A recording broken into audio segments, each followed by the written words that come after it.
Welcome back, everyone. In this video, we'll be discussing Blender's ramp function. Blender provides another way of controlling diffuse and specular color through ramp controls. Let's take a look.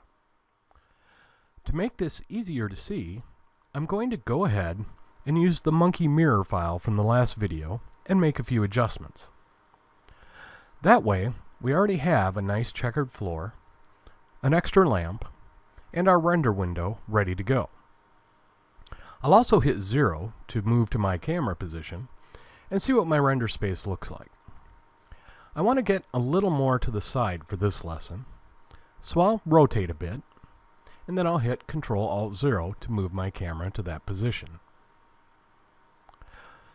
Alright, let's go ahead and delete both of our monkeys and our wall. Then let's Shift-A and grab a UV sphere. We'll move that over near the center of our plane and we'll smooth it. Next, let's go over to Materials and add a new material. We'll give that a nice lime green diffuse color. If we render F12, we get exactly what we'd expect.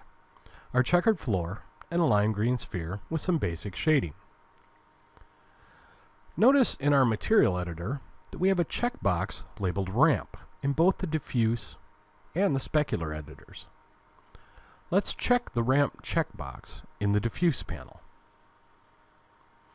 A number of controls open up that will override the diffuse color, including a color ramp slider like you might see in Photoshop. And our material takes on a white-green blend. Let's take a look at how some of these controls affect our ramp. Let's start by looking at the ramp itself. We have two color stops, one left and one right. We can select which one we want by left-clicking on them, but this can be a little tedious sometimes. Immediately below the left color stop, we have a clickable control. That lets us choose the stop we want. I find this to be generally a little easier, at least if you're a tad old and shaky like I am. Now next to that, we also have a position control, allowing us to slide the selected stop to any position along the ramp or enter in a specific number. Farther to the right, we have our color swatch and alpha level. The left part of the swatch shows the current color, and the right half the level of transparency. Clicking anywhere within the swatch allows us to choose a new color, as well as adjust the alpha level. Let's click over to our second color stop, and let's change it to blue. Alright, let's render. Now spend some time changing the opacity of the alpha channel and see what kind of results you get. I'm going to set my opacity to 100%. Now let's select back to our first color stop, and if we pull the red slider all the way up, we again see that the swatch updates in real time. Now let's also pull the alpha swatch up, and again the transparency updates as well. Alright, let's render. Now in our render, we can see that the ramp is completely overriding the diffuse color with both of our alphas at 100%. It should also be noted that directly above our ramp, the setting is linear, which is giving our ramp an even interpolation throughout. Now, some of you may be wondering why the color ramp blended on our sphere the direction it did. To answer that, let's look below our position marker and see that the default map input is shader. With this input, it means that the blue on the right will replace the light part of the shader, and the left red will replace the darker or shadowed parts of the map based on the lighting.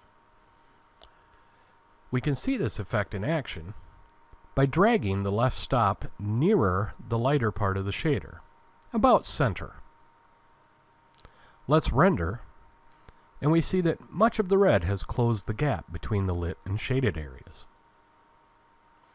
If we then pull the right stop down to about 75%, we can see that the blue is strengthened in the areas that's catching both of our lights the strongest. All of this blending is still controlled by the diffuse Lambert shader settings. Right now, only the colors are being remapped. Try changing your diffuse shader to some of the other choices, such as Tune, and see how the effect changes. Once you're done playing around with it, go ahead and set it back to Lambert. Next to our input choice, we also have a blend choice similar to Photoshop's layer styles. The default is Mix, and since both of our ramp's colors are opaque, it simply mixes our two ramp colors evenly. Let's change the opacity on our right blue color to 50% and see what happens.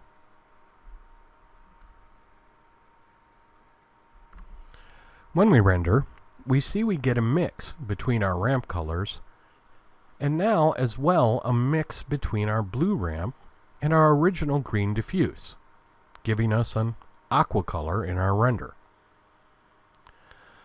The artifacting that we see is an effect of having two lights in the scene. The shader input setting will create a ramp on a per light basis, and then do its best to blend all those together. To demonstrate this, let's select the Hemi lamp in the scene and uncheck our specular and diffuse checkboxes. And then let's render again. We'll see that the ramp becomes very even when based on only one light. While we're at it, let's select our point light and let's increase the energy to 3. When we render, we find that although the scene is brighter, there's no change to the position of the ramp. In this case, energy does not affect the calculation of the ramp. Let's select our sphere and reset our ramp left and right, and go ahead and render again for good measure. There is an input called energy that will take lamp energy into account.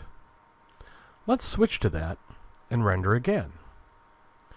In this case, the effect is pretty subtle, but you can see a strengthening of the ramp color based on the more intense light.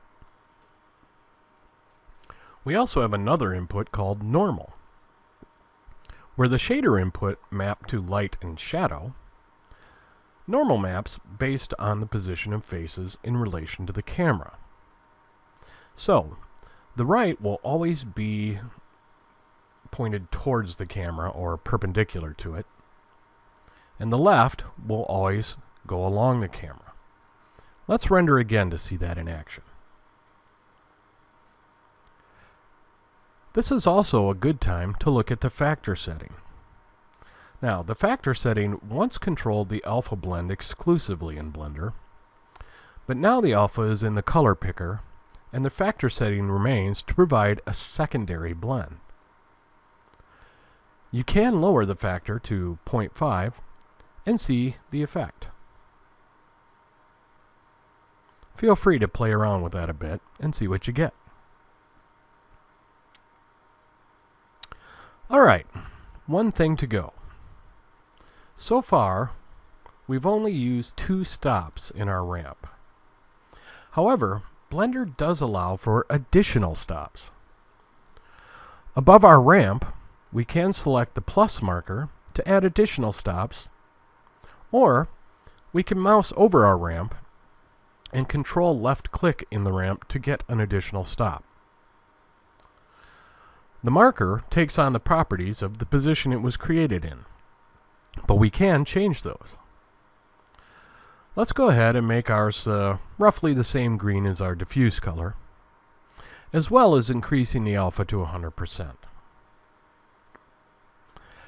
Now let's go ahead and increase the alpha of the blue to 100% as well. We'll switch back to shader for our input and render. You can see this gives us a nice blended rainbow effect on our sphere. Let's move our stops and create 3 very distinct bands of color. Now, we're going to go from linear and switch our interpolation to constant and make sure our input is on shader. Now let's render it again. Cool, kind of beach bally. Now, spend some time changing your inputs and see what render results you get playing around.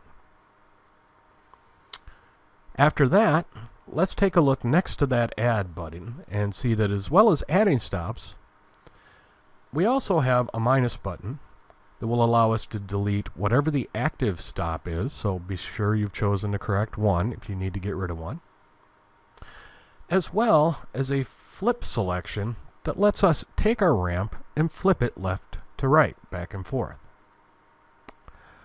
Alright, I think that's going to just about cover ramps here in Blender. I'll see everyone in the next video.